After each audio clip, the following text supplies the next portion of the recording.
بسم اللہ الرحمن الرحیم اعوذ باللہ من الشیطان الرجیم بسم اللہ الرحمن الرحیم وقال علیہ السلام مقاربۃ الناس فی اخلاقہم امن من غوائلہم۔ کئی دفعہ گزارش کی کہ اسلام اجتماعیت کا دین ہے، اسلام رہبانیت کو پسند نہیں کرتا کہ کوئی شخص پوری دنیا سے علیحدہ ہو کر کٹ کر رہ جائے جنگلوں میں پہاڑوں میں اور کہے کہ جناب میں اپنے اللہ کی عبادت کرنے جا رہا ہوں۔ انبیاء کی سیرت یہ نہیں، کسی امام کی سیرت یہ نہیں۔ اسلام معاشرے میں مل جل کر رہنے کا دین ہے، اجتماعیت کا دین ہے کہ آپ لوگوں کے ساتھ مل کر رہیں، اسی معاشرے میں لوگوں کا حصہ بن کر رہیں۔ امیر المومنین علیہ الصلاۃ والسلام اس فرمان مبارک میں اسی طرف متوجہ فرما رہے ہیں کہ مقاربۃ الناس، لوگوں کے قریب رہنا، لوگوں سے مل جل کر رہنا، لوگوں کے ساتھ ہم آہنگ رہنا، فی اخلاقہم، ان کی عادات میں، ان کے اطوار میں، ان کے اخلاقیات میں۔ مراد کیا ہے؟ یہ نہیں کہ وہ اگر معصیت الہی کرتے ہیں تم بھی معصیت الہی شروع کر دو، وہ کوئی ظلم کرتے ہیں تم بھی ظلم کر دو، نہ۔ اس سے مراد یہ ہے کہ لوگوں کے ساتھ رہنا، لوگوں کے درمیان رہنا، انہی کے ساتھ مل جل کر رہنا۔ امن، یہ امن ہے، سلامتی ہے، من غوائلہم، غوائل جمع ہے غائلہ، غائلہ کہتے ہیں شر کو، بغض کو، کینے کو۔ اب بات کلیئر ہو گئی ہوگی کہ جب آپ انہی لوگوں کے درمیان رہیں گے، جب آپ انہی میں اٹھیں گے بیٹھیں گے ان کے سنیں گے، تو دور ہونے سے جو شر انگیزیاں ہوتی ہیں، جو فتنے اٹھتے ہیں، ان سے آپ محفوظ ہو جائیں گے، چونکہ آپ انہی کے ساتھ رہتے ہیں، انہی کے درمیان میں رہتے ہیں۔ جو کچھ ہو رہا ہوگا سب کچھ آپ کے سامنے ہوگا، آپ کو نظر آ رہا ہوگا۔ تو لوگوں کے ساتھ اس طرح مل جل کر رہنے میں امیر المومنین فرماتے ہیں کہ ان کے شر سے آمن ہے، محفوظ ہے، سلامتی ہے۔ مراد کیا فرماتے ہیں؟ لوگوں سے الگ تھلگ ہو کر ایک علیحدہ اپنی نئی دنیا نہ بساؤ، انہی لوگوں میں رہو۔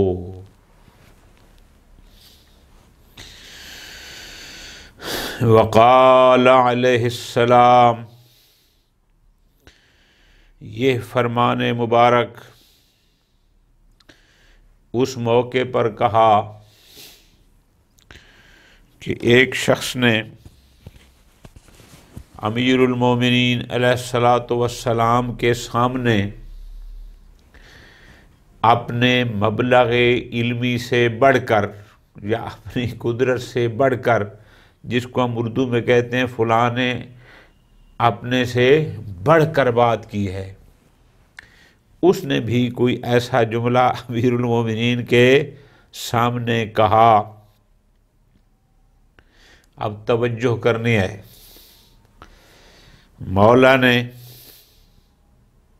ایک تو یہ متوجہ فرمایا اس فرمان مبارک میں کہ بندہ جتنا ہے بس اس حد تک رہے، اپنے معیار سے اونچی پرواز نہ کرے، جتنا اس کا مبلغ علمی ہے اتنی بات کرے، جتنا وہ کر سکتا ہے اتنی کرے، اور لمبی لمبی چھوڑنا، ہوائی چھوڑنیاں ہمارے معاشرے میں عام ہے کہ لوگ وہ کچھ کہہ جاتے ہیں، وہ کچھ بول جاتے ہیں، جتنا ان کا وزن ہی نہیں ہوتا، جس کو کہتے ہیں نا فلاں نے اپنے وزن سے بڑی بات کی ہے۔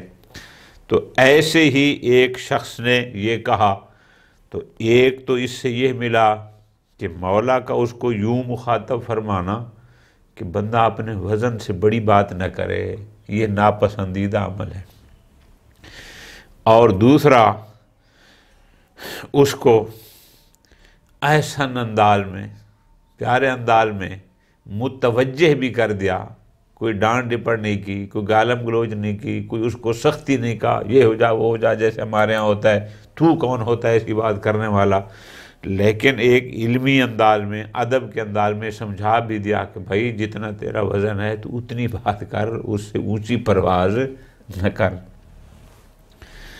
وقال علیہ السلام لبعض مخاطبیہ، ایک شخص مولا کے سامنے کھڑا تھا، امام نے اس کو فرمایا، لیکن کیسے موقع پر، قد تکلم بکلمۃ، اس نے ایک ایسی بات کی تھی کہ یستصغر مثلہ عن قول مثلہا، جو اس جیسے کہ زبان سے چھوٹی سمجھی بات جات۔ کیا مطلب؟ مراد یہ ہے کہ اپنی حیثیت سے بڑھ کر بات کی، کہ ایسا بندہ ایسی بات نہیں کرتا۔ تو مولا نے جب اس نے اپنی حیثیت سے کوئی بڑی بات کی، امیر المومنین نے بس اتنا فرمایا، لقد طرتا شکیرا، شکیر جب کوئی پرندہ بچہ دیتا ہے تو اس کے جو نئے نئے پر نکلنے شروع ہوتے ہیں کہ جن سے وہ پرواز نہیں کر سکتا، یا شکیر ان نئی کونپلوں بھی کہتے ہیں کہ جب درخت سے نئے نئے وہ کونپل نکلنی شروع ہوتی ہے، بالکل ابتدا میں چھوٹی سی ہوتی ہے، اس کو بھی کہتے ہیں۔ مولا نے فرمایا اتنا، لقد طرتا شکیرا،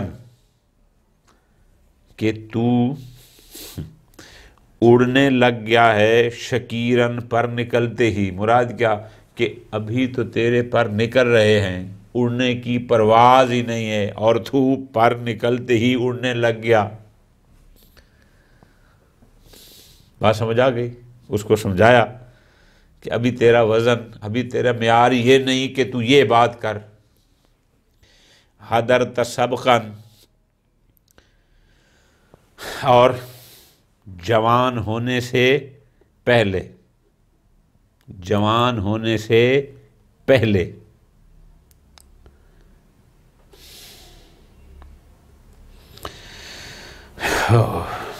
سبق، ویسے اونٹ کے اس چھوٹے بچے کو کہتے ہیں جو ابھی نیا نیا ہو اور ظاہر ہے جب تک وہ جوان نہ ہو تب تک اس میں وہ مستی کا عمل نہیں آتا۔ تو امیر المومنین اس کو یہ فرما رہے ہیں، وَحَضَرْتَ سَبْقًا، کہ ابھی تو سبق ہے، ابھی تو چھوٹا ہے، ابھی تو تازہ ہے، اگرچہ مثال ادھر تھی، اور اس کے ساتھ ہی تو حدر کرنے لگا، تمہیں مستی آنے لگے۔ یہ لغوی مطلب ہے، لیکن مرادی ترجمہ کیا ہے؟ فرماتے ہیں لقد طرتا شکیرا، کہ پر نکلتے ہی تو اڑنے لگ گیا، وحضرتا سبقا، اور سابق یعنی ابھی تو آغاز جوانی ہے اور اسی میں ہی تو بلبلانے لگ گیا۔ سید رضی آگے اس کا واضح فرما رہے ہیں، قال رضی، سید رضی فرماتے ہیں شکیر کا یہاں معنی کیا ہے؟ اول ما ینبت من ریش الطائر، کہ پرندے کے جو پہلے پر نکلتے ہیں، قبل ان یقوا، کہ ابھی وہ مضبوط نہیں ہوتے، ویستحصف، اور ابھی وہ مستحکم صحیح طریقے سے نہیں ہوئے ہوتے۔ اس طرح ثاقب الصغیر من الابل، وہ چھوٹے اونٹ کو جو ابھی بچہ ہو، چھوٹا ہو، جوانی پر نہ پہنچا ہو، ولا یحضر الا بعد ان یستحوا، اور ظاہر ہے وہ جب جوان ہوتا ہے تو پھر اس میں وہ خاص قسم کی بلبلانا ہوتا ہے جو مستی آتی ہے، اس سے پہلے اس میں نہیں آتی۔ مراد کیا ہے؟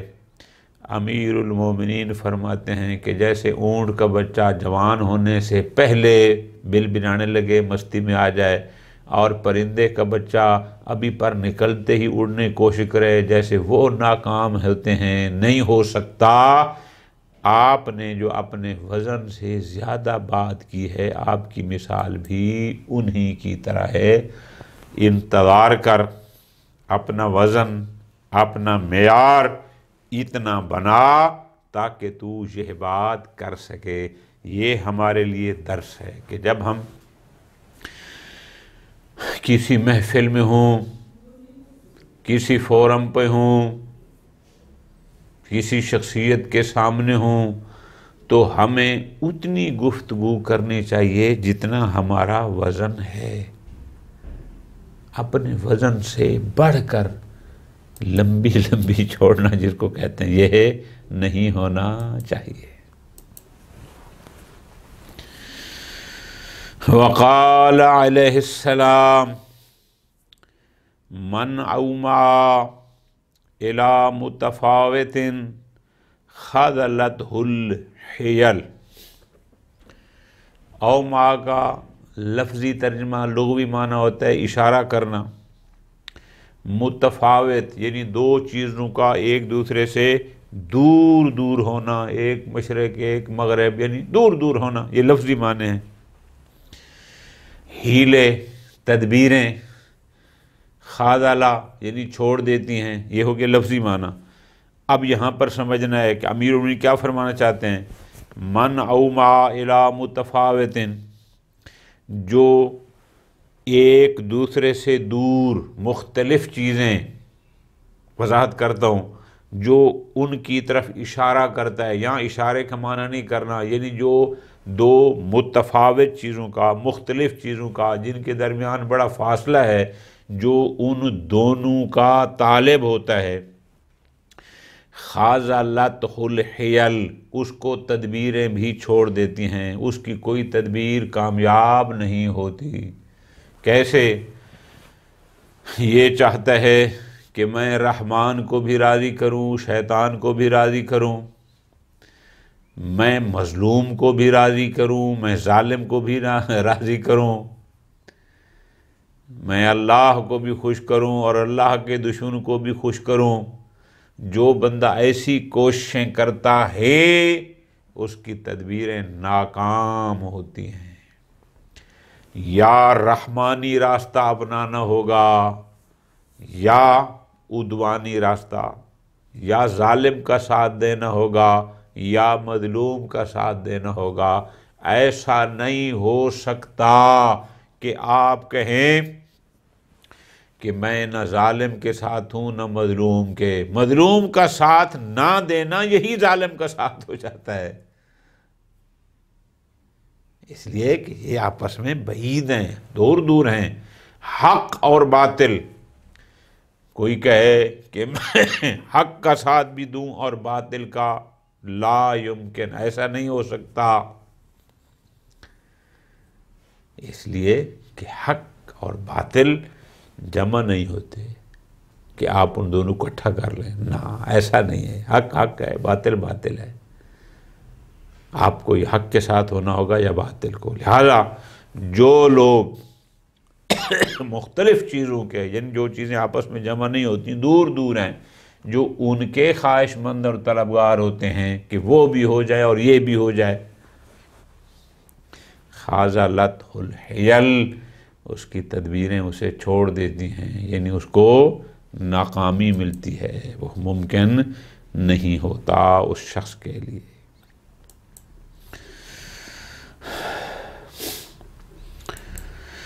وقال علیہ السلام، امیر المومنین علیہ الصلاۃ والسلام سے اس جملے کا معنی پوچھا گیا کہ یا علی، یہ جو ہم جملہ عام طور پہ استعمال کرتے ہیں، لا حول ولا قوت الا باللہ، اس کی کچھ وضاحت فرمائیں، اس کی کچھ تشریح فرمائیں۔ لا حول ولا قوت الا باللہ. ہم بھی عام پڑھتے ہیں. امیر المومنین سے اس جملے کی تشریح پوچھی گئی، اس کی تفسیر طلب کی گئی کہ جناب فرمائیں اس کا مفہوم، اس کا مطلب، اس کا معنی کیا ہے؟ سبحان اللہ. امیر المومنین نے 3-4 جملوں میں توحید کو مکمل کر دیا. فرماتے ہیں اس کا مطلب یہ ہے انا لا نملک مع اللہ شیئا. ایک ایک لفظ کو غور سے پڑھنا اور سمجھنا ہے کہ ہم لوگ اللہ کے ساتھ کسی شے کے مالک نہیں.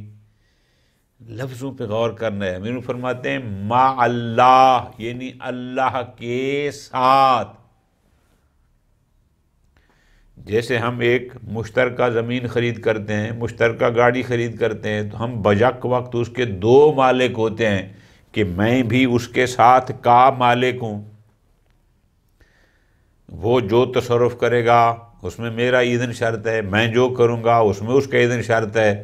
امیر کائنات فرماتے ہیں لا نملکو لا حول ولا قوت الا باللہ کا مطلب ہے ہم اللہ کے ساتھ کسی شے کے مالک نہیں. اچھا. ولا نملکو الا ما ملکنا.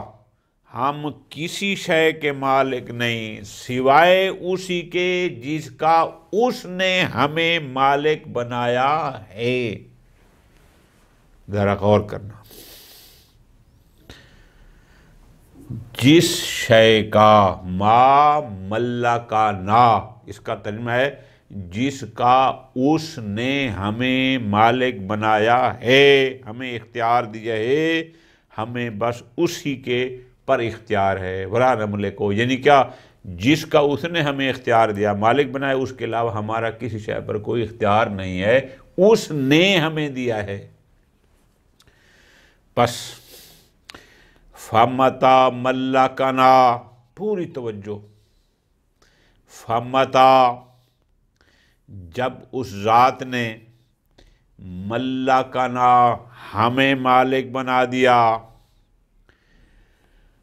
ما ہوا املک بہ منا، جس پر ہم سے زیادہ وہ حق ملکیت رکھتا ہے، یعنی ہمارے اختیار سے زیادہ اس کا اختیار ہے. کلفنا، پھر اس نے ہمیں مکلف بنایا، یعنی کچھ فرائض، کچھ ڈیوٹیاں بھی ہمارے ذمے لگائی ہیں. پوری توجہ.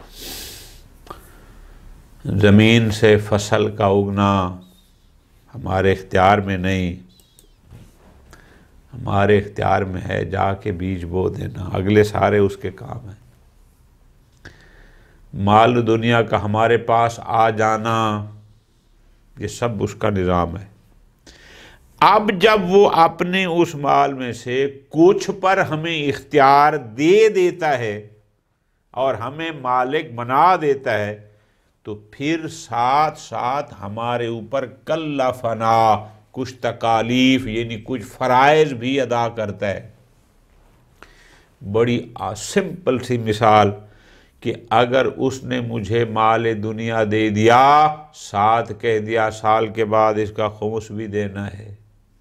اگر اس نے مجھے ڈھیر ساری گندم دے دی تو کہہ دیا جب اتنی گندم ہو جائے تو پھر اس کی زکوٰۃ بھی دینی ہے.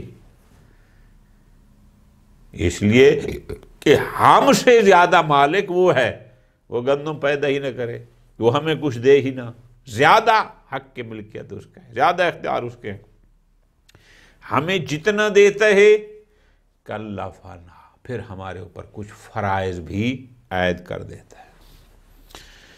وَمَتَا أَخَذَهُ مِنَّا، اور اس نے جو ہمیں دیا اگر وہ ہم سے واپس لے لیتا ہے، واضع تکلیفہ عنا، تو اس کی جو ذمہ داریاں تھیں، جو فرائض تھے، پھر وہ بھی ہم سے واضح کر لیتا ہے، ہٹا لیتا ہے، برطرف کر لیتا ہے۔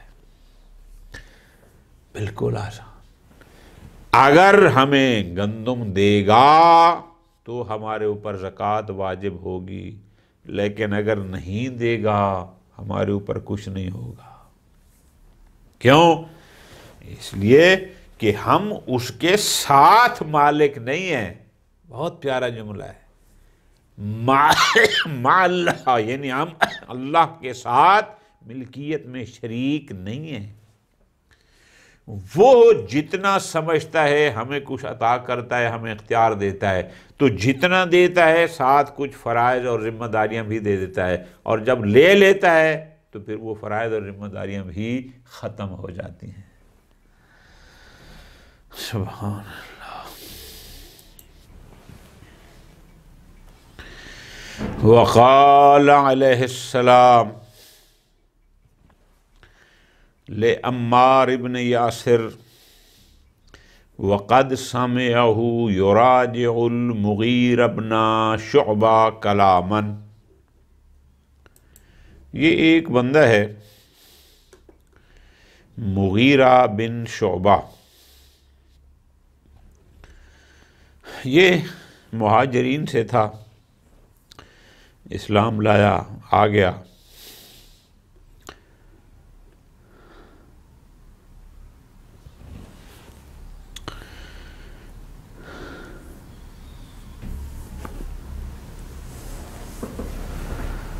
پھر یہ ائمہ علیہ السلام کے ساتھ کا نہیں تھا، یہ بنو امیہ کا بعد میں ساتھی بن گیا، پھر انہی کے ساتھ ہی یہ زیادہ تر رہتا تھا، اور خلیفہ دوم کے زمانے میں یہ بصرہ کا شاید گورنر بھی رہا۔